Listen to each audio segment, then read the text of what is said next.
छात्र सभी को नमस्कार। आज हम चर्चा करने के लिए तैयार हैं बुद्धि के सिद्धांतों पर।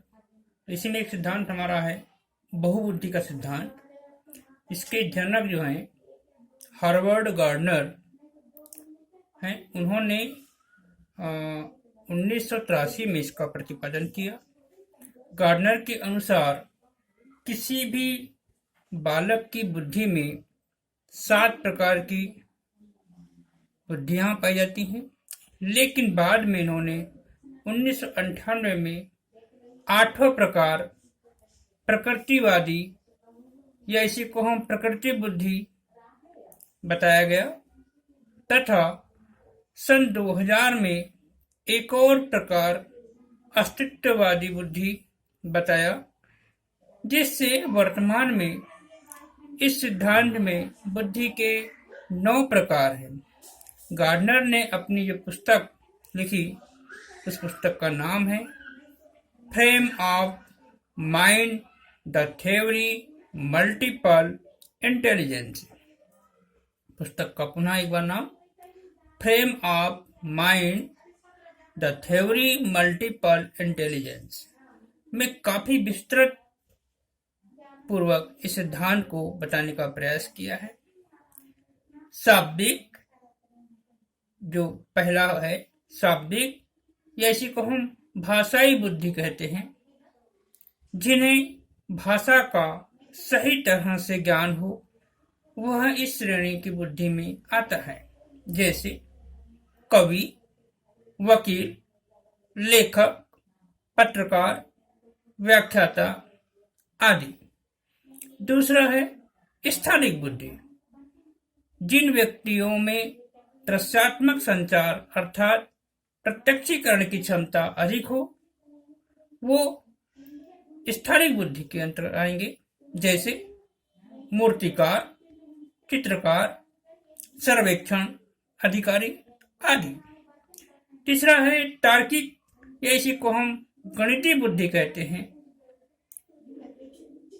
जिनकी मानसिक क्रियाएं तेज हो अर्थात तर्क वितर्क करने की क्षमता अधिक हो वह इस श्रेणी की बुद्धि में आते हैं, जैसे गणितज्ञ, वैज्ञानिक आदि।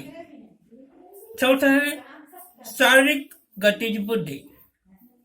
इस बुद्धि में शारीरिक कार्य अधिक होते हैं, जैसे नृत्यांगना, खिलाड़ी, शल्य चिकित्सक, तैराक, मुक्केबाज आदि।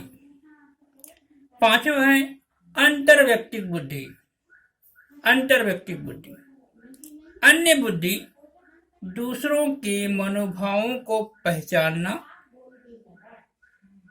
दूसरों के मनोभावों को पहचानना, उनके स्वभाव व अभिप्रेरकों को जानना तथा उनके अनुरूप अनुक्रिया करना, ये अंतर्व्यक्तिक बुद्धि के अंतर्गत आएगा, जैसे राजनेता, चिकित्सक, विक्रय अधिकारी आदि।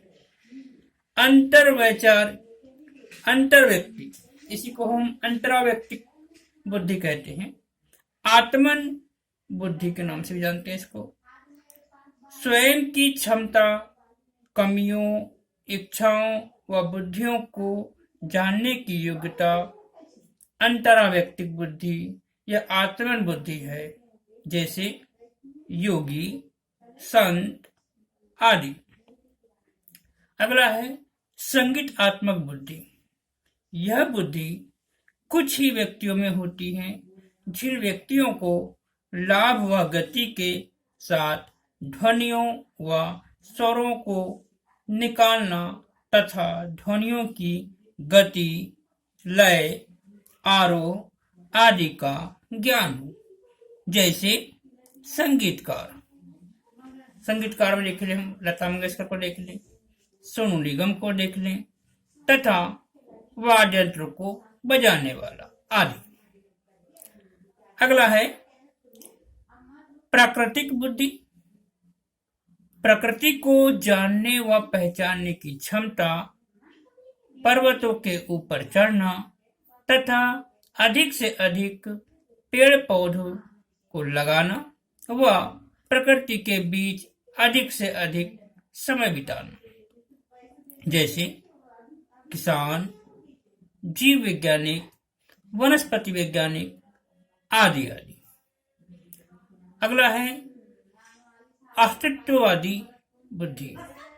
मानव संसार के बारे में छिपे रहस्यों को जानना तथा वास्तविकता के बारे में पता लगाना, जैसे दार्शनिक, चिंतक आदि इसमें आते हैं। इस सिद्धांत को बहुल बुद्धि सिद्धांत या बहुप्रकार सिद्धांत भी कहते हैं। ये था हमारा बहुबुद्धि सिद्धांत। अगला सिद्धांत है हमारा बुद्धि का आश्चर्यजनक सिद्धांत। बुद्धि का आश्चर्यजनक सिद्धांत, इसके जनक है B.S. ब्लूम।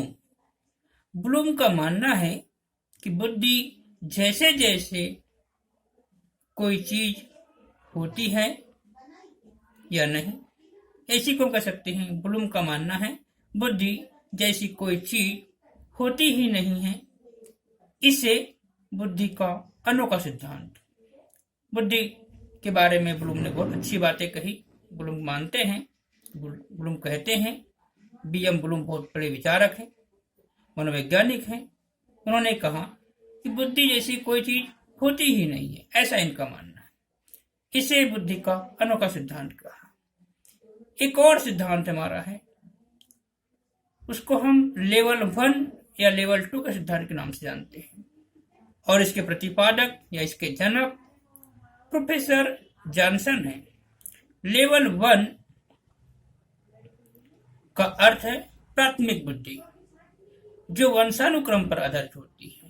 लेवल 2 का अर्थ है द्वितीयक बुद्धि, जो वातावरण पर आधारित है। एक और हमारा सिद्धांत है कैरोल का त्रिस्तरीय मॉडल। कैरोल का त्रिस्तरीय मॉडल, इसके जनक जो हैं या प्रतिपादक जो हैं जॉन बी कैरोल, इनका पूरा नाम जॉन बी कैरोल। इन्होंने 3 हिस्से बताए: सामान्य, विस्तृत और संकीर्ण। सामान्य, विस्तृत और संकीर्ण। अगला सिद्धांत है शक्ति मनोवैज्ञानिक सिद्धांत। शक्ति मनोवैज्ञानिक सिद्धांत, इसके प्रतिपादक हैं प्रोफेसर रीड।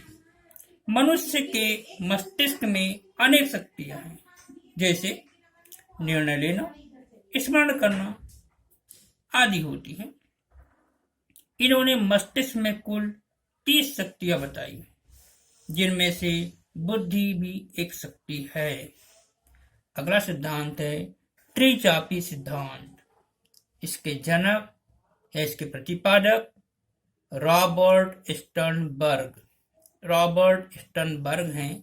उन्होंने बुद्धि का त्रिचापी सिद्धांत दिया है।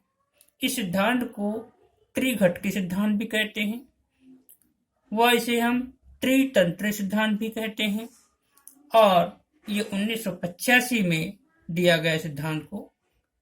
इस सिद्धांत में स्टर्नबर्ग ने 3 घटक बताए हैं।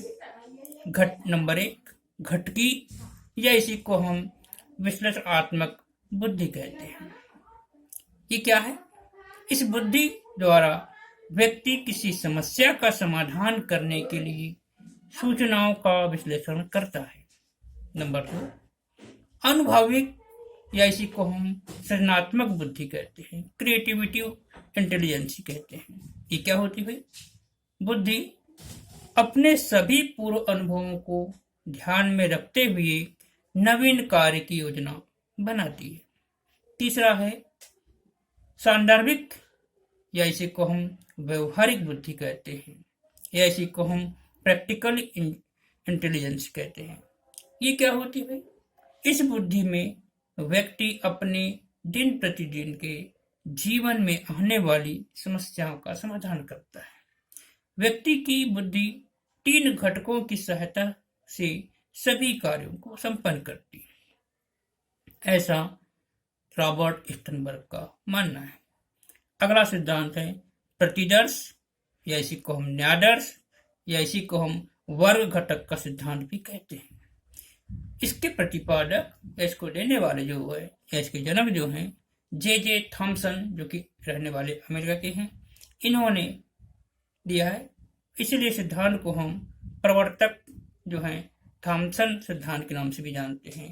इन्होंने 1955 में सिद्धांत को दिया और बताया कि समग्रता निर्धारण करने के लिए एक अंश का चयन करना प्रतिदर्श अथवा नादर्श कहलाता है। थॉमसन के अनुसार प्रत्येक व्यक्ति में अनेक मानसिक योग्यताएं विद्यमान होती हैं एवं सभी योग्यताओं में से व्यक्ति एक एक अंश का चयन करते हुए नवीन योग्यता का निर्माण करता है, जैसे कहानी, कविता, निबंध आदि में परस्पर संबंध होता है। अगला सिद्धांत है विकासात्मक सिद्धांत। ये विकासात्मक सिद्धांत के जनक या प्रतिपादक प्रोफेसर जीन पियाजे हैं, जो स्विट्जरलैंड के रहने वाले हैं, और इन्होंने विकास की प्रक्रिया को 4 भागों में बांटा है। नंबर 1 संवेदी पेशी अवस्था 0 से 2 वर्ष। दूसरा है पूर्व वैचारिक क्रिया अवस्था 2 से 60 वर्ष। तीसरा है वैचारिक क्रिया अवस्था 7 से 12 वर्ष। चौथा है औपचारिक संक्रिय अवस्था 12 वर्ष के बाद। आज के लिए हम अपनी क्लास को यहीं समाप्त करते हैं। आप सभी का धन्यवाद।